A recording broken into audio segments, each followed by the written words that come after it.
pemirsa, berjumpa lagi dalam Berita Mataram hari ini. Sejumlah berita penting dan menarik lainnya telah kami siapkan untuk Anda dan berikut diantaranya. Musim hujan tiba, BPBD Lombok Tengah tetap menyalurkan air bersih ke 2 kecamatan. Diduga ngebut, seorang pemuda di Lombok Barat tewas terlindas truk. Produksi meningkat, petani garam di Lombok Barat meraup untung jutaan rupiah. Bersama saya Rahayu Jabar, inilah berita selengkapnya.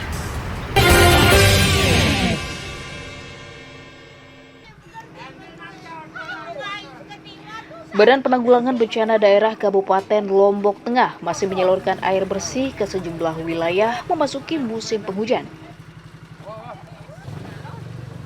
BPBD menyalurkan air ke 17 desa di 2 kecamatan, yakni Kecamatan Raya Timur dan Jonggat. Distribusi masih dilakukan karena sumber air di wilayah ini belum normal dan sebagiannya terkontaminasi lumpur sehingga tidak layak konsumsi. BPBD akan terus menyalurkan air bersih ke wilayah terdampak hingga akhir bulan Desember. Ada jembatan. Jadi masalah pendistribusian air tidak angsih pada saat musim kekeringan saja. Musim penghujan pun masyarakat masih butuh. Buktinya sampai dengan hari ini kita masih distribusi air. Kenapa musim penghujan kita masih distribusi air? Kalau terjadi banjir, sumur-sumur masyarakat terkontaminasi dengan air hujan, terkontaminasi dengan air yang terbawa, yang tidak jelas, air kotor dan lain sebagainya, sehingga tidak layak untuk dikonsumsi. Kita butuh berikan air bersih yang sampai dengan saat ini masih kita berikan. Nah, untuk wilayah di semua wilayah tergantung permintaan. BPBD Kabupaten Lombok Tengah belum mencabut status siaga darurat bencana hingga seluruh sumber air warga normal kembali. Lukmanul Hakim melaporkan dari Kabupaten Lombok Tengah.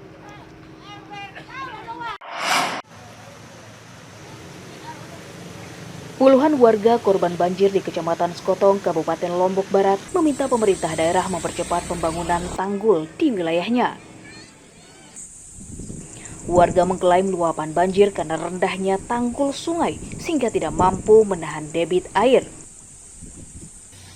Warga mencatat 4 desa menjadi langganan banjir setiap tahunnya, yakni Desa Sekotong Tengah, Desa Taman Baru, Desa Persiapan Empol, hingga Desa Persiapan Pengantap. Pembangunan tanggul sepanjang 1,7 km menjadi salah satu solusi jangka panjang mengatasi banjir. Anu aja ini harapannya ini tanggulnya untuk diperbaiki. Itu pemicunya ya? Ya, tanggul yang sebelah timur. Di sungai itu ya. Berapa tadi yang terdampak nih, yang terendam di sini? 15 kepala keluarga. Berapa jiwa itu? Sekitar 20. 20. Ada warga yang ngungsi Pak? Nggak ada, belum ada. Belum Masih ada ya. Belum begituan. Apa aja yang kena ini sama banjir ini? Ya anu aja ini. Masuk ke dalam rumah ini peralatan rumah tangga. Tanggulnya mungkin terlalu rendah, sehingga air niki meluap ke atas kan, dan salurannya banyak yang tersumbat juga. Itu upaya-upaya yang dilakukan kemarin kita sudah gotong royong apa sama. Sudah diusulkan? Ya, sudah. Ya, sudah. Itu bentuk usulannya gimana? Untuk kita supaya dibenahi gitu ya, diperbaiki, nah, supaya tidak meluap lagi ke rumah pemukiman warga gitu. Untuk berharap agar Banjir akibat hujan deras yang mengguyur wilayah Sekotong pada Selasa lalu menyebabkan 670 rumah terendam, 3 sekolah dan sebuah jembatan penghubung antar desa ambruk. Hairul Amri melaporkan dari Kabupaten Lombok Barat.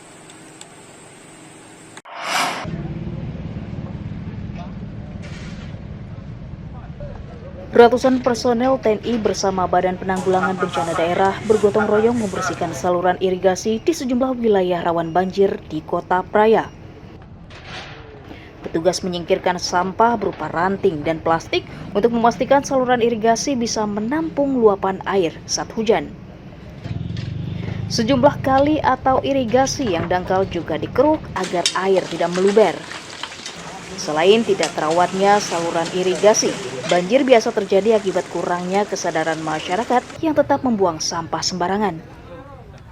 Karena memasuki musim hujan ini, seperti awal tahun kemarin ada beberapa wilayah yang banjir gara-gara gorong-gorongnya yang tersumbat ya. Ini untuk mencegah aja supaya tidak terjadi banjir seperti tahun-tahun sebelumnya. Wilayah atensi kemarin Praia Barat yang ada dilewati dekatnya sungai, kemudian sirkuit Mandalika. Di Kelurahan Renteng ini sendiri di belakang pasar, kemudian termasuk juga yang di Leneng, di Kelurahan Leneng, termasuk Panjisari, Prapen, ada juga di wilayah Kelurahan Praia tentunya beberapa titik banjir memang lumayan agak banyak kalau di Kelurahan Praia, di Kampung Jawa itu memang kalau itu rutin setiap tahun sudah jadi langganan banjir. Pemerintah daerah mengajak warga ikut mencegah banjir dengan tidak membuang sampah ke saluran irigasi dan sungai. Lukmanul Hakim melaporkan dari Kabupaten Lombok Tengah.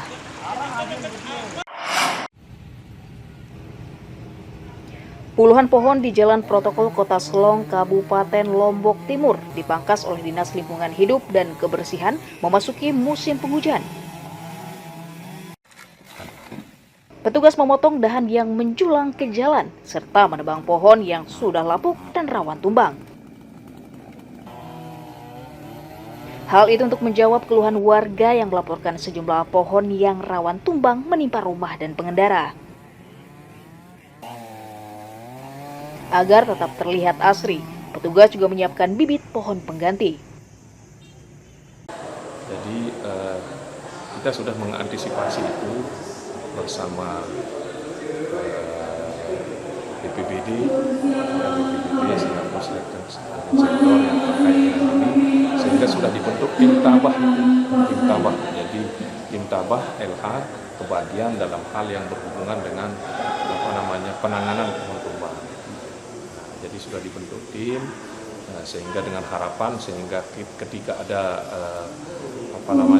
pohon tumbang, kita berharap masyarakat cepat melaporkan.